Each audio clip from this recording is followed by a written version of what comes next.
Hustling just to hustle, or hustling just to be busy, or hustling on things that are off the core focus for the quarter or the year can be detrimental.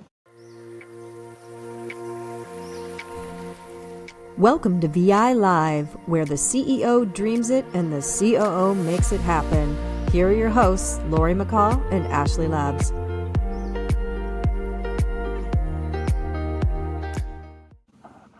Ashley, so you know how we went to Dave Matthews Band in June? I think our next concert should be Coldplay. Dun dun dun dun dun dun dun dun. I love that. I love that. I'm completely in. You know, the music junkie in me is completely in. Do we have any secrets we should share before going?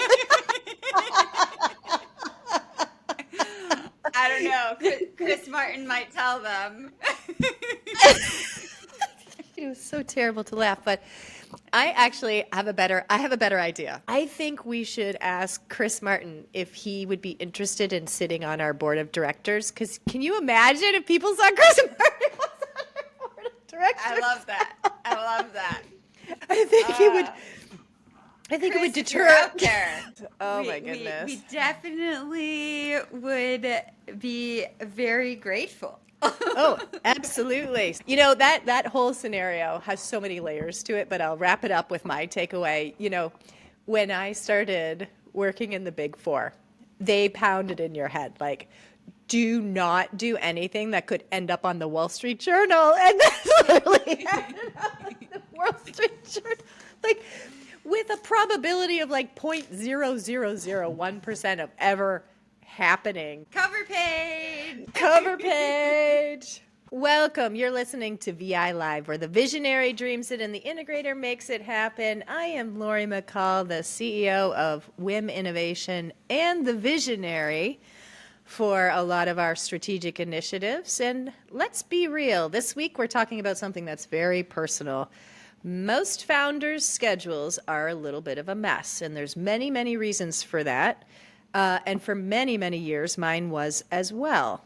You're moving fast. You're carving new paths forward that have never been done.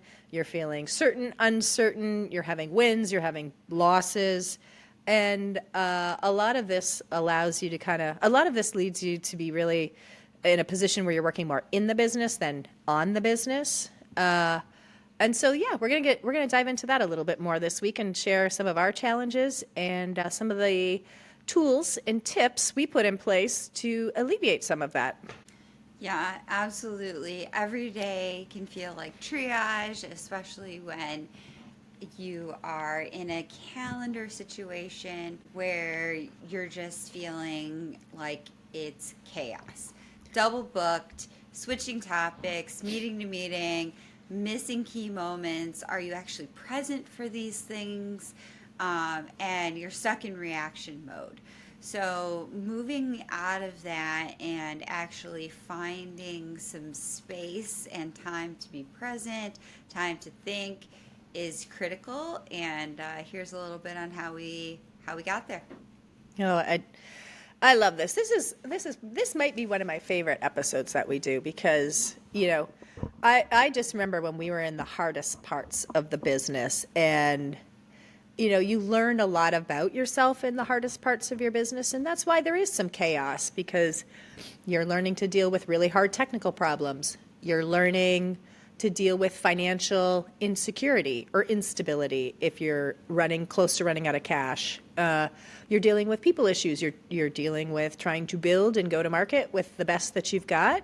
But you might not have the best team yet. And so all these pieces, you know, really can be challenging. And that's why I said, I kind of think there's kind of a movement where hustle culture is kind of dying. And I would just reframe it and say, hustle culture doesn't always mean that you're leading with clarity. Hustle culture with clarity can move and create momentum forward on your goals and the things that you're trying to accomplish. But hustling just to hustle, or hustling just to be busy, or hustling on things that are off the core focus for the quarter or the year can be detrimental, I think, from the leadership side. Yeah, absolutely. I mean, busyness is often a mask for misalignment.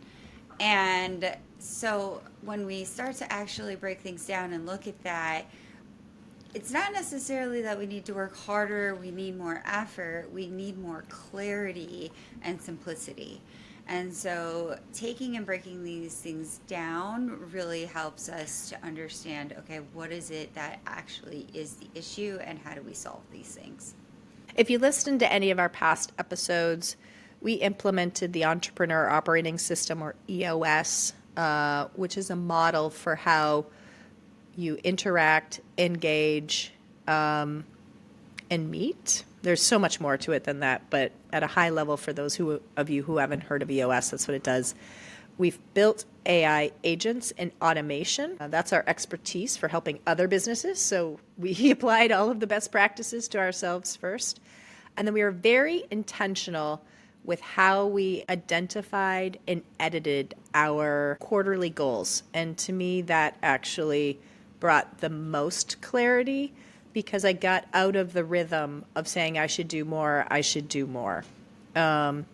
And so we defined our quarterly goals, our annual goals. We protected one of the things that we implemented for leadership, and actually the team, but mostly for leadership, our clarity breaks, which have two parts to them. One is assessing how, what worked, what didn't work from the prior week. And then what is my plan? What are my priorities for the upcoming week? And it's something that you do off-site. And I will tell you that I do that every Friday afternoon. I go somewhere else outside of the office and I go through and plan out what worked, what didn't work, what can I do better at, where can I improve, and then what's the plan for next week. We also created a meeting rhythm, and that rhythm really works for us and not against us. And so when we look at that, we've got a weekly visionary integrator sync. We've got our weekly L10s with our department meetings. We've got our weekly team L10. We've got scorecard reviews baked into the calendar. We've got rocks tracked in real time with automation support. And we've got AI agents prepping data so that we're not wasting time on repeatable tasks. So anything that we could automate, we did so. Yeah, and I love it because we actually made quite a bit of an investment in building our EOS deliverables and templates, to-dos, scorecards, all in Monday.com, which is our team workflow management system. That has been incredible because all of your to-dos across every single team, whether you're working on strategic goals or to-dos for the week, all are in one place. So all of this has helped us reduce the number of meetings, prepare for the meetings that we do have, and protect our time to think, or our team's time to do deep work. So the takeaway that I will leave with those who are kind of struggling through this is, your calendar is your company, which is kind of an interesting perspective. Your calendar is your company. If it's chaotic, so is probably your leadership. You can't avoid chaos because there are problems that do come up, as you're building or working through things. But if chaos is your culture, so is your leadership. Yeah, so if you're stuck in that chaos, here are some points for you to start with. Block a weekly sync with your VI duo. Identify an area to automate and schedule your next clarity break. You'll be grateful that you did. And think about it from this perspective. What's one of the meetings that you dread in your week, and what's the one meeting that you actually need but you haven't made space for? And make those updates to your calendar, because again, you'll be grateful that you did that. And I love that you mentioned like the VI sync point. I'm sure probably people are thinking, whoa, you guys only connect once a week.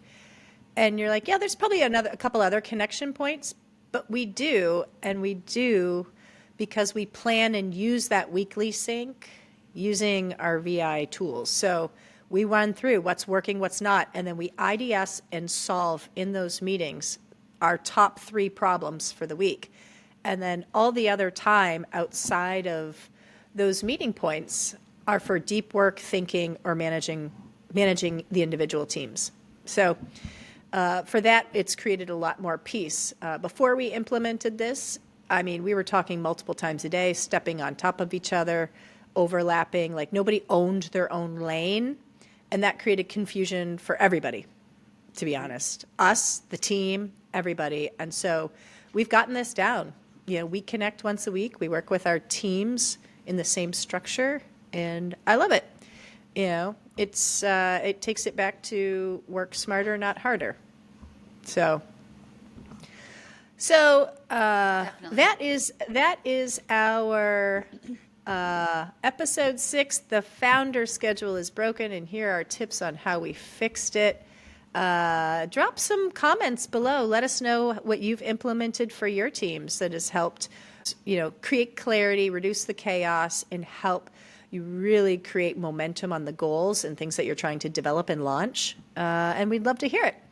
So thank you for following VI Live. I am Lori McCall, CEO, Visionary with Ashley Labs, COO and Integrator.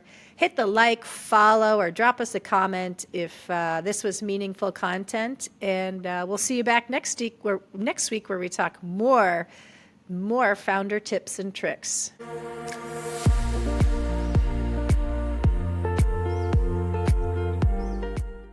Dun dun dun dun dun dun dun dun dun.